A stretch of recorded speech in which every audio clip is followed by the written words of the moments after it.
Hi, it's Mark Owen from Moose Marketing and PR, the editor of Punchline magazine, and welcome to Punchline Talks, the business breakfast briefers, where each week I invite a panel of business experts to review the morning newspapers, find out what's going on in their own individual businesses and their own individual business sectors, and finally, what's caught their eye in this week's Punchline. If you like the show, please like, share, and subscribe. And I'd just like to thank our sponsors, Hazelwood's, fantastic company. We really appreciate their backing. So let me introduce you to the fantastic panel of guests today. We've got Alex Cottrell, manager of Gloucester Growth Hub. We've got Simon Birks, the corporate lawyer from Shawborn Solicitors. Marc, Begg, managing director of Sister Fabrication Services. And finally, last but not least, Dean Turner, co-founder and director of MSP LAB. Welcome all to Punchline Talks. Just quickly, let's review the newspapers. I'm going to share the screen here. Courtesy of the BBC. Here we go. Let's just run through the top line. P&O halts ferry crossing and sacks 800 sailors via Zoom call, says the FT. The Sun, what a bunch of anchors. The Metro, mutiny on P&O ferries. The Daily Mail, mutiny on the P&O ferries. There's a theme going on here. P&O acts 800 by Zoom. Up Ships Creek. My favourite heading so far. We got the Daily Express, betrayal again, it's the P&O ferries. The Guardian, nations united to condemn Putin over war crimes. Putin's tank assaults on Kiev is in doubt. And the Times, Ukraine takes fight to Putin. Terrible, sad photograph on the front of the Times there. The Daily Mirror, band of mothers. And finally, the Daily Telegraph, Russians target Patel and Wallace with fake video calls. It's all very, very serious in the news at the moment. Let's start with you, Mark, because one of the stories that I picked up from Telegraph is on the business section, prepare for double-digit inflation, warns That's back. easy for you to say. That's right, yes. Now, you're in the steel industry. Can you tell us your view on the story, please? Yeah, that's right. So we're in the fabrication industry, and we use metal as the key thing we do. And steel, over the past 18 months, has been on a continual upward trajectory in price. And we've seen steel go up well over 100% in those last 18 months. But because of the conflict that's going on, just last week, there was a flat 20% rise overnight in the cost of steel here in the UK. And the price of box section or structural steel went up anywhere from 20 to 30%, just depending on what it was. And one of the reasons of that is Ukraine actually is one of the largest producers of some of the ore. So we actually imported 350,000 tons of steel from the Ukraine last year, and 60,000 from Russia. So all of that has stopped. So the supply of steel into the country is slowing down, and it's finding it harder to get steel. And our other sources of steel, at commonly places like Turkey, but Turkey is also affected because they import, or used to import, 2.5 million tons of scrap and recycle that scrap into new steel. They used to do all of that out of Russia as well. So there's been big supply chain problems, which is pushing these prices up. Now, in the construction industry, it's having a massive effect on there as well. It's very, very difficult to judge how much to pitch for, for a project, and will the cost be the same? I mean, for you, Mark, with your manufacturing, what you create, are you going to have to add, the extra price? Yeah, we're adding effectively what you're calling a guess factor in, because our wholesalers now, where a year ago they may give you a price and it's reasonably stable with a slight increase or so, but they'd hold their price that they quoted you for a week, maybe 2 weeks. We've got suppliers now that are holding prices for 24 hours or less.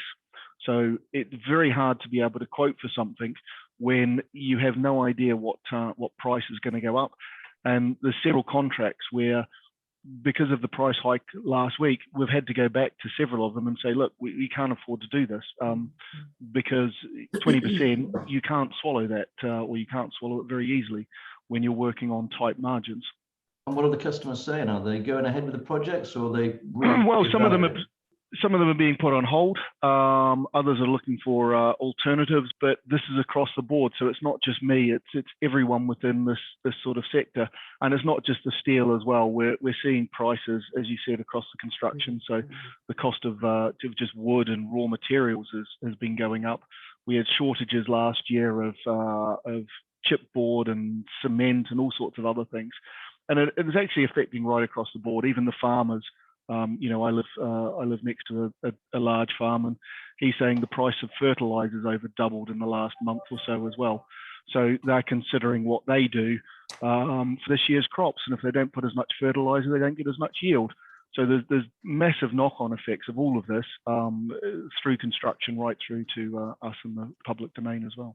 And the thing is, not being funny, there's a whole generation of people who aren't used to inflation. We're not used to prices going up. You know, the big thing the other day, it might sound slightly petty, but, you know, Tesco putting up their £3 meal deal, you know, for the £3 to £3.50, that adds quite a bit of budget onto people. Like, thanks ever so much for that, Mark. I'm going to move over to Simon now. Simon, what have you picked out for the papers, please? Morning, Mark. We are heading for double-digit inflation, as you say, but we're also heading towards a Chancellor's budget on Wednesday. And I've noticed now in the newspapers, the column inches are starting to increase in terms of speculation as to exactly what Mr. Sunak's going to do when he stands up with his little red briefcase. I went out this morning, and having never bought a newspaper probably for the last 10 or maybe even 15 years, I have to confess, I went down to my local newsagents and I bought the Daily Mail. And lo and behold, there's a story about Princess Diana on the front page. And within about 3 sections, there's talk of 3,000 migrants coming into the UK every day. So it seems like nothing's changed over the last 15 years. It's almost as if the world has stood still. These stories seem to be ever present in the Mail. But yes, we do have a budget coming up on Wednesday. We've been told how Mr. Sunak has increased tax hikes worth 2% of GDP over the last 2 years, which is more than Gordon Brown increased the tax regime in the country in his whole tenure. That combined with the inflation is putting a hell of a lot of pressure on families. And we've got obviously the increase in petrol prices that the government is benefiting from because of its duty. And there's a lot of pressure on Mr. Sunak to possibly reduce the amount of tax on fuel in order to make it a little bit more palatable for people who don't have an option but to get in their cars and drive their children to school, drive to work, and get from A to B. So. And of course, the big thing is national insurance contributions are going to go up as well as corporation tax. I mean, he's hitting us every single way we look. I mean, it is unprecedented times, and the government's got a lot of money to pay back for all that furlough scheme. They've got to find it from somewhere, and of course, lots of promises made to the NHS as well. But no, I think you've got some great points there. Tips me very nicely over to Alex. Hi, Alex. Thanks for joining us today. No, you got your mic off. There we are. Good morning. Hi there. Lovely to have you on the show. Thanks ever so much for joining us. Right. So, Alex, obviously there at the Growth Hub, it's going to have a massive impact on the business community. I mean, it's huge. It's we've obviously been sort of at the forefront of business support for Gloucester and Gloucestershire since 2014. But I think really in the last couple of years, it's going back to the earlier point, what we've really seen is just this period of uncertainty. And we know that the businesses don't like uncertainty, markets don't like uncertainty, and it's incredibly difficult to forecast jobs. I think we're seeing, interestingly, next week, we are hosting a fantastic event with the LEP, which is on net zero and sustainability. And what we were finding previously when we were talking to businesses about sustainability, it was a bit of a, well, what does it really mean? It was a bit of a nice to have. We've got a record turnout for this event next week because I think businesses are literally now going, sustainability isn't just about planet, it's about people, it's about finances, it's the whole operation that's being affected by what's going on at the moment. So great event. Please do come to that if anybody would like to. And what time is that? What time is that? And where it's next week. It's next week. If you go onto the Growth Hub website, you'll see that advertisement. It's also on social. We can share a link afterwards. I think the other thing as well is very much at the heart of all of this is people. and one of the key reasons that the Growth Hub exists is to create jobs for people. But also we see what's gone on with P&O, that's 800 people overnight. So not only, is there an awful lot of job loss going on at the moment, but actually it's also getting increasingly difficult to sort of basically make a living, keep up with everything. And I read this morning about, we're effectively almost going back into a kind of pseudo lockdown, because people simply won't be able to get in their cars and drive to work or take their kids to school, as the previous guy mentioned. So we're seeing it across the board. What I would say is that, we are also seeing some fantastic examples of innovation with businesses who are finding other ways to go. And I think within this county, there are some superb examples of that. So I think because we have got such a close business community, hopefully we can all help each other out a little bit as well. Well, I think that's a really nice tee-up shot. Great. Over to Dean, actually, someone who is leading the forefront of innovation with him as business partner. He's the co-founder director of MSP LAB. Dean, you set the company up in February. You've already reached a turnover of £1 million. Congratulations, taking on your first member of staff. But before we get into your own individual business, what have you picked out for us in the news, please? Well, the one I picked out, Mark, was I've seen it through a few of the national newspapers, but I think the biggest article was in the Financial Times about a week ago, focusing on, of course, the sort of Russian cyber attacks. What I find quite interesting about it is it's when things like this happen, it certainly draws attention to these sorts of things going on. The reality is that businesses are attacked every day, and almost without you knowing, you're probably already being targeted by Russian IP addresses and such anyway. And I think it's a good opportunity actually to pause and reflect and realize that it's not just the big companies that are susceptible to these attacks. I mean, anyone in my sector that's seen any sort of live firewall platform for an SMB or mid-market business will know that these attacks are just happening all the time. So one of the things that we've sort of done in response to this is to launch our free cyber top 10 review. So any business from 1 user to 2,000, 10,000, we've developed a framework to help them sort of assess their security posture. But what I thought was really interesting was, of course, this is a very real threat. And I think you've probably heard the phrase quite a bit over the years, but some of the war games and such have moved from, the battlefield to kind of the tech side of things. I wouldn't be surprised if in the next month or so, someone somewhere falls foul to this, and I'm sure you'll see it in the headlines. I know that I think it's the anonymous hacking group declared war against Russia as well, but it just goes to show that, there's a serious amount of damage that can be done online. I think it's good to bring this awareness to small businesses as well, because it can happen to you. Well, it's here we are on the doorsteps of GCHQ. Obviously, Alex is only a stone throw away from the building, and we are at the forefront. And what they're doing with the Golden Valley and the Golden Valley development there is quite amazing, isn't it, Alex?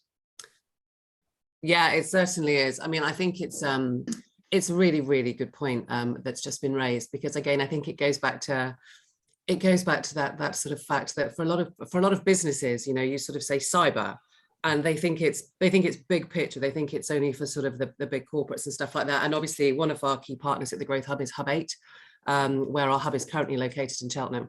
And I just think there's a big education job to do for businesses to better understand. So exactly as the gentleman's just raised, what it means for their business. It's one of those things where, unfortunately, until it happens to them, they don't think it's a problem.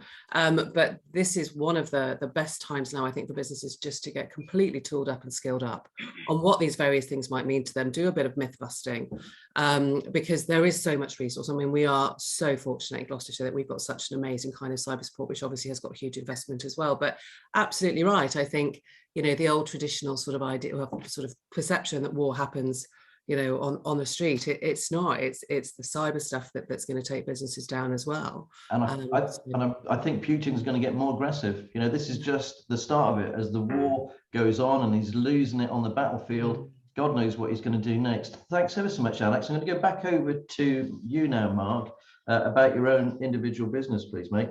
Can you tell us about Cirencester Fabrication Service? I know we touched on it before, but what do you guys actually make? I know it's steel, but what do you actually do? Yeah, so we don't actually make the steel itself, obviously. We're not a big mill, but we make things from steel. So anything from, we do garden furniture, street furniture. So we do a lot of work through third parties into councils, into schools and other bits where you'll see benches and tables and other bits around there. We do a lot of that. We do a lot of production runs of those sort of things. We also do bike shelters and the likes, big bike racks. But we also do smaller things, and that goes to one of the stories that you actually ran earlier in the week, Mark, which was a lovely thing for us, and for me personally, quite a proud moment where we made something that changed somebody's life. And it seemed a simple thing for us, but it meant so much for her. And this is Laura Kirkby, who is pregnant and in a wheelchair, and she was struggling to be able to find anything or find anyone that would support her to make a baby seat carrier for her wheelchair. So I like to sort of say, from your original question, what do? We turn inspiration into metal. We took the inspiration that she had. We designed and fabricated an attachment for her wheelchair, so that now when baby does come in middle of April, she'll be able to take baby out on a wheelchair by herself, go in and out of shops and be completely independent, and actually be able to show her baby off like every mother wants to be able to do. So we can do a lot of things, but that was quite special for us within the business to have been able to do something like that. So have you made a name check? Have you pitched for it, make sure that the baby's called Mark? Yeah, well, we tried to do that. My birthday's in the middle of April as well, so I've given her a date that she needs to work to as well. Now I know that you're a Kiwi, mate. You and I have talked about it quite a lot, obviously being a Welsh fan. But you're based there on not far from Love Lane Industrial Estate, aren't you, in Cirencester? How did you come across the business? Because is 18 months you've taken over? Yeah, so I brought the business just on 18 months ago. So in the middle of lockdown, I took the business over, which is an interesting time to take over this sort of bit thing. But this is what I originally trained at. I did an apprenticeship in sheet metal engineering in welding back in New Zealand many years ago, more than I care to own up to. And I did that, and I came over here to the UK 20 odd years ago and have worked and run other businesses and turned other businesses around. And because of the pandemic, I sort of looked at it and said, okay, what am I going to do now? What do I want to do? And so looked around for different businesses and found this. It's something that I know. It's a product that I know how to work with and know how to innovate with. So really went back to my roots, and that's why I found this up for sale and have been turning around. So we've had just on a 20% growth in the last year. We've invested into some new machinery. There was a lot of older machinery in here. And also from a staffing point of view, we went from 8 people when I took the business over. We're now at 11, and the production cycle is full at the moment, which I'm pleased to have, even though the price of steel and the costing of jobs is very hard to do at the moment. Oh, congratulations, Mark. It's funny because we met in lockdown, and I'm really looking forward to it. As the magazine comes back, come back. We'll be coming over to Cirencester very shortly. I'll make sure I wing my way around and drop some copies off, and hopefully grab a free cup of coffee of you as well. But congratulations. Show you around. Thank you. Please do. No, great. So going over to my next game, Simon from Sherborne Solicitors. Wow, what a fantastic year you guys have had. £120 million worth of deals in the year. The turnover's gone up to 1.3 million. There's only 6 staff. You're a busy little team, Mark. You're a busy little team. You're a busy guy, and you're not, if you don't mind me saying, I recognise your accent. You're not from a Gloucestonian, are you? How very dare you? This is a fantastic Gloucestershire accent that I've got. No, I'm a Yorkshireman. I'm from God's County, but moved down to the Midlands 20 years ago, and met my business partner Darren Sherborne about 9 years ago. He was just starting up in Sherborne's. We're in our 10th year, and Mr. Sherborne said to me, "Simon, do you fancy a job doing corporate law? It's 3 days a week." It's the biggest lie that he's ever told me. I've never done 3 days a week, not even when I'm on holiday. But no, I can't believe 9 years in, we're now at 6 staff. As you just said, turnover last year, record year. And we were doing more than one corporate deal every week we were completing. And what kind of deals were these? Are these people who not been funny because of the pandemic? They want to get out of the business, they want to sell, or is it because they want to grow, do something else? Why so many deals? It's a perfect storm, Mark, because you've got the people who survived the credit crunch. They went through 2012. They've been through the tough times. They've just come through COVID, and they've said, I don't want to do it anymore. I've been through enough. I want to sell. I want to realize what I've built up, and I want to go and enjoy what I've got left of my time. And while ever you've got that on one hand, and you've got people on the other saying, I can actually acquire this business for a lot less in the current climate than I can ordinarily, you've got a perfect recipe for a deal, because you've got a willing seller and you've got a willing buyer. And we've done, as I say, we've done numerous deals of that nature over the last 2 or 3 years, and it's proved very, very fruitful for the firm. Is there a particular sector, or is it right across the board? It is completely right across the board, from baby care units to undertakers. Wow. Okay. And I know that it's not just Gloucester that you deal with, so you deal right across the country, do you? Yeah. We do transactions nationwide. As a practice, we're business lawyers, so it's not just corporate. I head up the corporate team, myself and 2 colleagues, but my business partner does employment law. We do commercial law, but we are a niche Gloucestershire practice, just serving business law. That's fantastic. Thanks so much. I love the way you guys are all really giving it a good old pitch today. No, great to have you on the show. Congratulations. Thank you, Mark. Well, and I know Darren quite well. He's a nice chap. Ex-army, isn't he? He is, and he is a Gloucestershire boy. Okay, let's go over to Alex. Alex, back over to you again. Now let's talk about the growth hubs themselves. There are 6 growth hubs. Can you tell us where they all are, please, as a little quiz? Yes, right. So we have a growth hub in Gloucester, which is based at the business school at Oxford's campus. We have a growth hub in Cirencester, which is based with Farm 491, which is a partnership with the Royal Agricultural University. I'm having to write these down as I say them because I'll forget. We have a growth hub at Stroud, which is a partnership with SGS College. We have one in Tewkesbury, which is a partnership with the local authority there. And we have a growth hub in the Forest of Dean. So we've got a fantastic facility. It's kind of our latest one to come online, which is based out at Vantage Point. Please go, everybody. They have an amazing cafe. And then we also have a growth hub in Cheltenham, which currently is sort of co-located within Hub 8.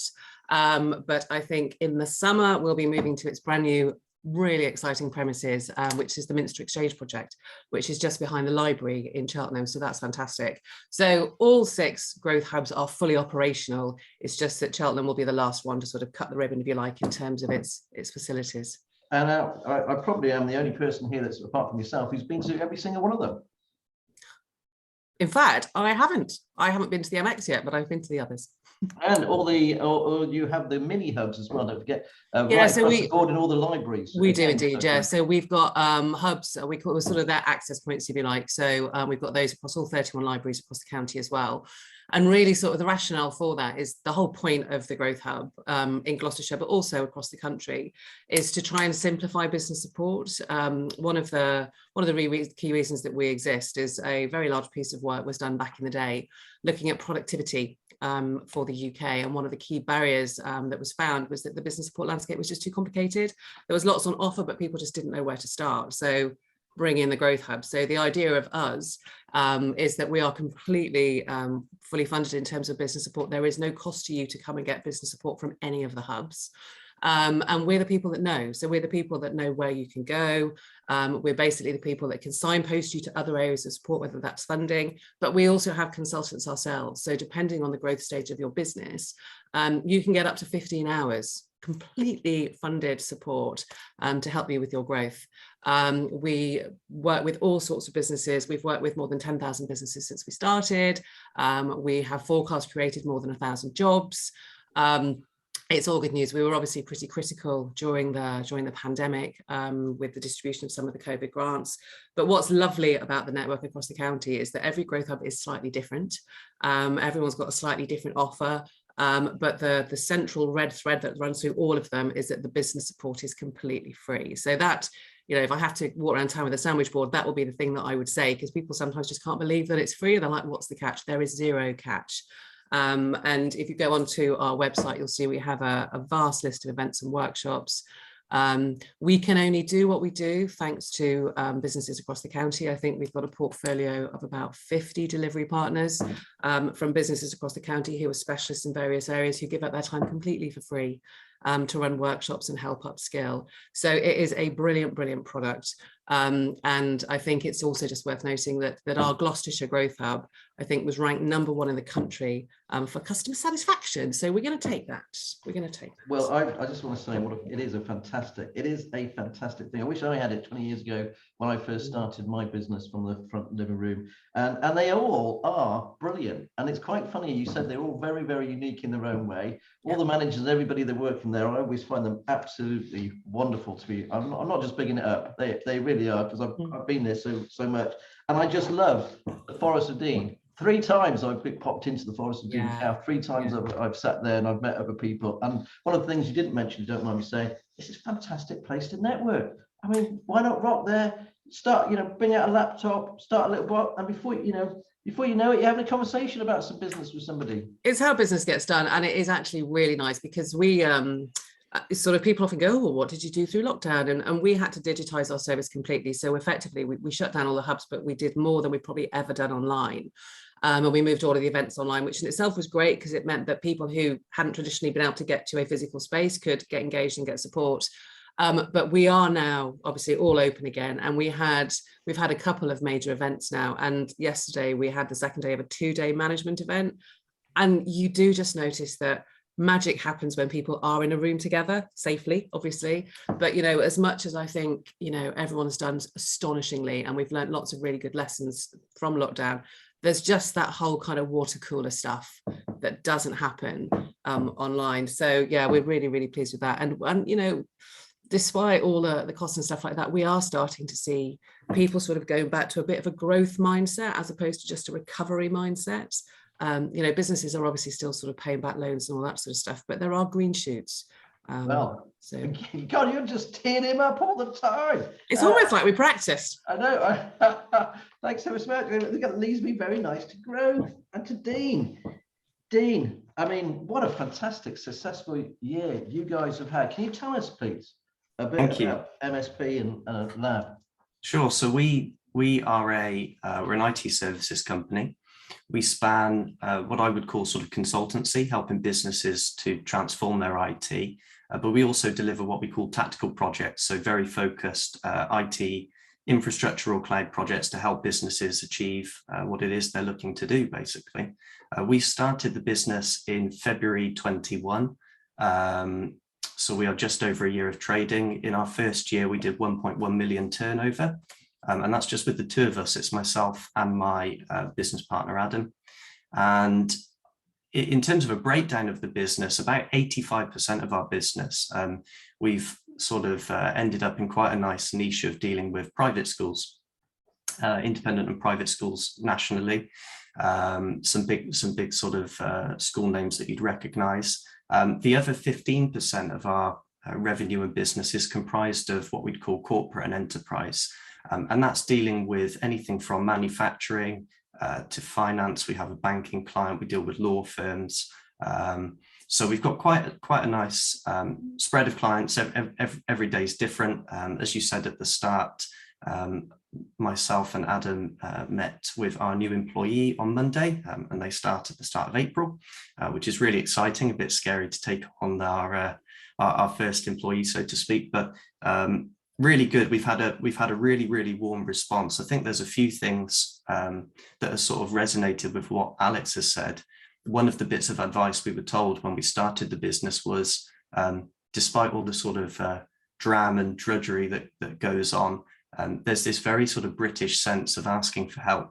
And if you ask people for help, they will help you. And we found that with clients as well. People have very much taken a chance on us. As you can imagine, some of the projects we transact are 300, 400 grand turnover and we've had no credit. So we've had to sort of really convince some of our distributors and vendors to take a chance on us. But there's certainly been that kind of mentality and that ethos of British business helping British business.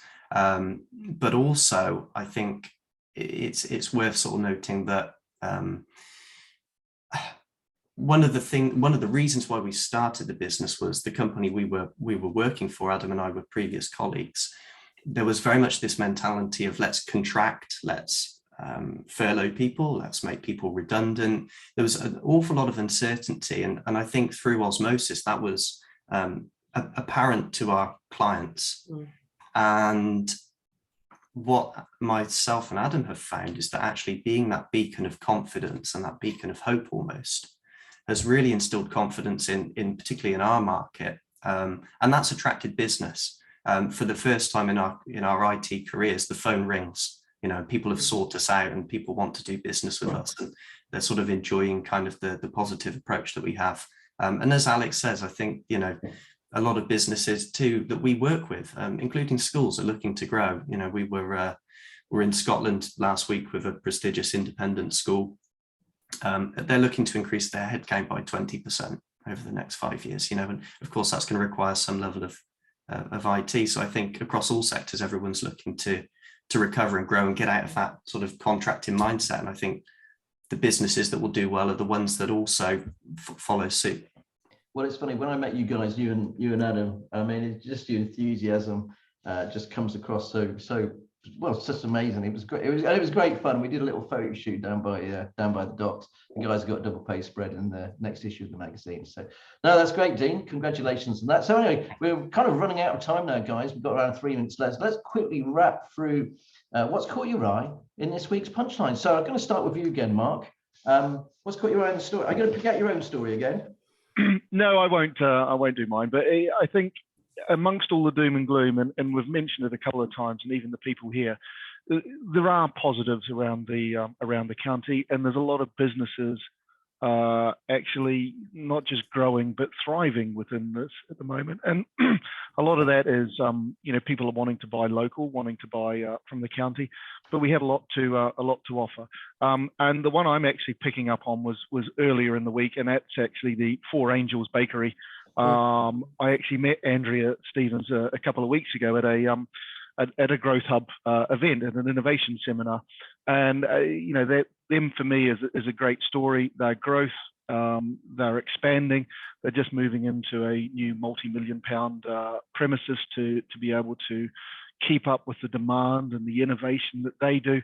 And I just think that's that's a prime example. It's a beacon of what we can do within this county and push things through. So there's a lot of positives going on out there still amongst the other gloom. No, thanks ever so much for that, Mark. Alex, what have you picked out, please, for this week's? My story was actually, and I'm delighted that it was Mark's company that did it, because it was a story about the lady with the wheelchair. I was reading through it all, and I just thought, you know, it's a small thing, but it's such a big thing, because I just think it is so important that we don't forget about people in all of this. You know, I think just going to where the heart is, and I thought it was a brilliant example of innovation, and something that makes a real impact and a difference. So that was my heartwarming story. So well done, Mark. Okay, thank you. Thank you very much. Simon, what have you picked out? There's a couple of stories, Mark, in relation to the high street and shops and firm and independent businesses that are struggling as a result of a combination of everything that's happened in the last 18 months. Obviously, we've had lockdown, we've had a tightening of budgets now, we've got people worried about their finances, and it's starting to have an effect on footfall in our high streets and in relation to our independent stores. And there's a couple of articles in relation to just how imaginative and how creative some of these independent stores are being to try and attract that footfall again, and to try and get people to go back on the high street. And I think if we can all make just a little bit of a push, just to go back and shop again at those independent stores, because it's what keeps the high street as vibrant and as independent as it is. We're lucky in the county in that we don't have a high street like many others, and I don't live in Gloucestershire, I live in Worcestershire, and I see high streets littered with charity shops, with vacant premises, and it looks terrible. That's not the case, and especially in Cheltenham, you've got some fantastic shopping areas with vibrant independent shops, and I think we've just got to try and do our bit to help out. Every pound spent, isn't it? Locally, around 8% stays here. Okay, Dean, what have you picked out, please? Picked out your story on Newland Homes and their first zero carbon homes. And the reason I mention that, so one of our flagship clients, and they'll be happy for a little plug here. One of my flagship clients when we started within our first week of trading was the Active Building Centre in Berkeley. And I know that they've worked quite closely with Newland on this project. And we're a technology partner to Active Building Centre. And I just find it fascinating how they're leveraging technology and IoT sensors to drive sustainable building. And I think they're really, they're setting the pace. Obviously, they had their COP26 event, which was a huge success. And it's a privilege actually to be working with such an interesting customer in what is a really exciting space. And of course, Newland, national home builder. I've worked with the Newland team in a previous life as well. Great bunch of guys. But it's just, I think it's really exciting actually how technology is actually now making some of the more sustainable building more viable. I think we'll see even more press releases and such of more developments coming up. And it's exciting because for every new development, there's some way in which myself and other IT companies will have some influence and some impact. And it's a nice change from the day-to-day flashing lights in the server room, to actually be walking around a building site and understanding how technology modules can drive some of this building. Come on, Dean, just a minute, mate. You like to wear a big yellow hat and a flak jacket. Yeah. like I like to, like be Bob the Builder. No, thanks ever so much for that, guys. It's funny you picked out the two stories that caught my eye this week. It was Four Angels, the Morton and the Marsh company with 4,000 square foot warehouse or factory has moved to 24,000 at Furlong Park and created 20 jobs. What a great success story. Guys, I'd just like to thank our fantastic panel for today's show. If you like it, please like, share and subscribe. And a big thanks to Hazelwood's sponsors as well. We'll be back next week. Thanks for joining Punchline Talks. Bye.